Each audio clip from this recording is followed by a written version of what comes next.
Alman hükümetinin Federal Dışişler Bakanlığı, yeni Çin stratejisi için Uygurların da fikirlerini dinledi.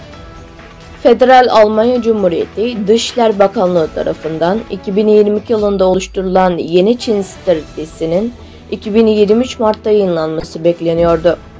Ancak yayınlanmadan içeriğin bir kısmı basına sızdırıldı. Ortaya çıkan bölümlerin ana içerikleri Çin'in ekonomisini ve imajını etkileyecekler.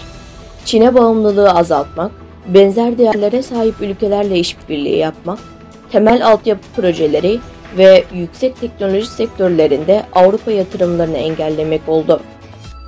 18 Ocak tarihinde Almanya Federal Cumhuriyeti Dışişler Bakanlığı İnsan Hakları Komiseri Sayın Louis Amsberg, Dünya Uygur Kongresi, Nesli Tükenmekte Olan Ülkeleri Koruma Teşkilatı, Uluslararası Af Örgütü, İnsan Hakları İzleme Örgütü ve diğer araştırma kurumları Dışişler Bakanlığı'nın davetlisi olarak Almanya'nın yeni Çin stratejisi konulu önemli bir yuvarlak masa toplantısı gerçekleştirildi. Dünya Uygur Kongresi Başkanı Dolkun İsa'ya göre bu özel röportajda Alman hükümeti eski Başbakan Angela Merkel'in 16 yıllık yumuşak Çin stratejisini iptal etti ve uluslararası kriz nedeniyle bu zorlu yeni Çin stratejisini geliştirdi.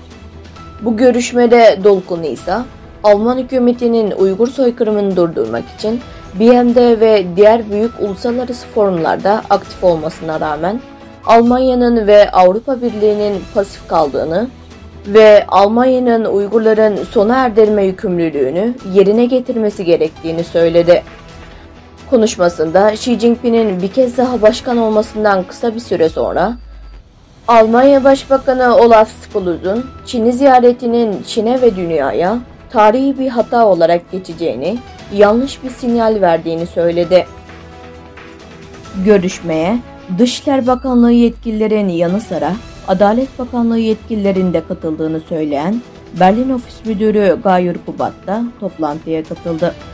Ona göre Uygur meselesi Almanya'nın yeni Çin stratejisinde belli bir yer tutuyor.